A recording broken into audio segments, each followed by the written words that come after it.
Hello and welcome to Adelante Chicago. I'm Lourdes Duarte. Thank you so much for joining us today. Bienvenidos. Let's begin by talking family. It is at the core of building healthy and thriving communities. Family Bridges here in Chicago is putting a special emphasis on Latino families and what can be done to improve those bonds. So joining us now are three people. Dr. Alicia Laos, Director of Family Bridges. There she is. Also Jorge Davila, Facilitator, and Bernardo Sobal, who participated in some of these programs. Thank you to all of you for coming in. Thank you for having us. All right, so let's begin with Family Bridges and what it's been able to accomplish here in the Latino community and just really in Chicago.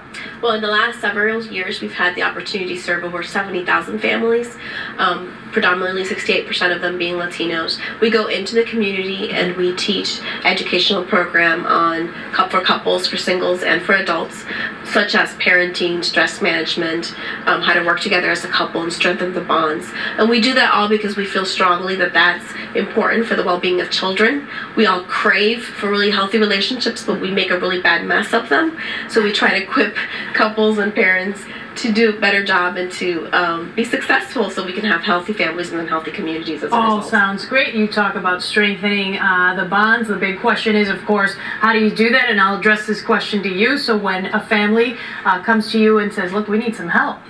We're having some major issues. How do you help them? What do you tell them? Well, the first thing that we try to do is to provide education. And we try to give them education about communication, about stress management, about how to negotiate in the family, how to deal with the teenagers. And most of the people, most of the family are dealing with a lot of problems with the teenager, with the kids, because the kids has taken the place of the parents in many situations because of the language, because of they can drive and the parents can drive. So we have to deal with all this. The parents, they need to be empowered in order to feel that they can do better work as a parents, and they can do better work as a family. Okay, so give me some issues that maybe pertain to the Latino community more so than maybe the African American community or some of the other ethnic groups that we have out there. What are some of the issues that we're dealing with? You talked about language being an issue, and so that our children have to become sort of the parents in many cases. What else? What I can see, and I think is the main problem, is that the lack of time between parents and the children. The parents need to work a lot. Most of the families, they have to work 2 shifts. The father works in the morning, the mother works in the afternoon, and the kids don't have the time to be a family. Mm-hmm. So they have to deal with this.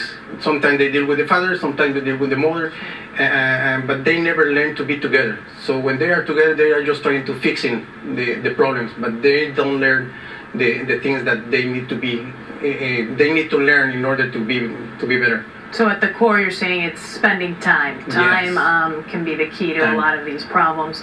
And both of you touched on an interesting issue that, you solve some of the family issues and building that bond between families, and it really addresses some of the other problems that we're seeing in neighborhoods, like violence, like that murder rate that we're seeing here in Chicago. So it is a way to approach some of the other issues. It is huge when there's neglect in the household, and oftentimes not purposely, but just because there's lack of time and there's not a person in the home, and kids are up to no good, and there's a sense of lack of attachment. One of the issues that we see with children as well as with adults is this acculturation issue, trying to adapt to living in the United States and trying to identify themselves as a Latino child, as well as just negotiate being a North American and what that is, and having some of the cultural expectations and demands that their parents, perhaps from a traditional Latino origin, might put on them, but that they are trying to also negotiate being an American kid in the U.S. And so that has a lot of issues that come into conflict. The girl wants to wear a short skirt,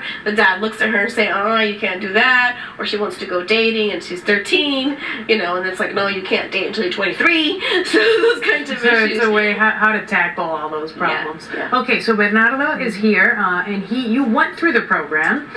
Tell me about your experience. Why did you go to Family Bridges to begin with?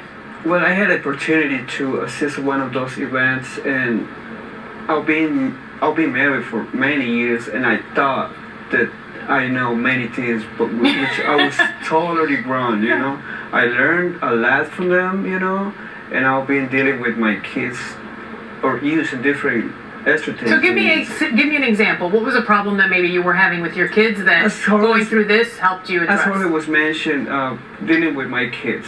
I have teenagers. I have older kids, and you know, it was no communication, no spending time together. You know, like so. Everything's been changing right after those events that I assist, and believe me, a lot of changes in my life, well, in our lives, you know, with those the event that I went with them. And a lot of times they might be simple things, but I think when we're in the heat of the moment, we don't think about them. That's true. So this helps bring some attention to them. Yeah, until somebody comes and tells you.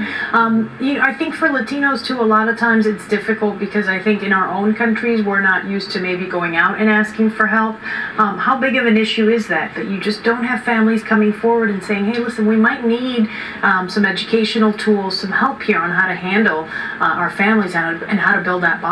And that's true for traditional helps. So the one-on-one counseling is looked as very stigmatized. You know, does that mean I'm crazy and I don't really need any help? I should be able to fix something, right?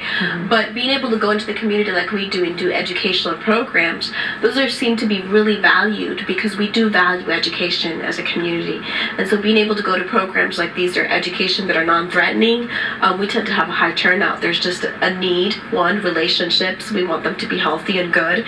And two, there's that educational component that's really well respected. So we do end up having a great turnout, along with a lot of women and wives that tend to nudge their husbands to come along and their families to come along. And I like that you go to a lot of these businesses or schools or church groups, and one of the groups that you tackle are students who might be dealing with a dating situation. Right. It'd be wonderful if we can be even more preventative. Let's not wait for people to get married and kill each other, right? Let's wait right when they're forming those bonds of relationships. So we go into the high schools and we teach children, youth, how to deal with their emotions better, how to understand what dating violence is, how to know who they are as an individual before they jump into a relationship and get merged into all sorts of things and problems that they otherwise would want to avoid. What are their dreams and what are their goals, so they can have those aspirations really well defined before getting themselves very enmeshed in unhealthy relationships early on. Sounds wonderful. I know we've got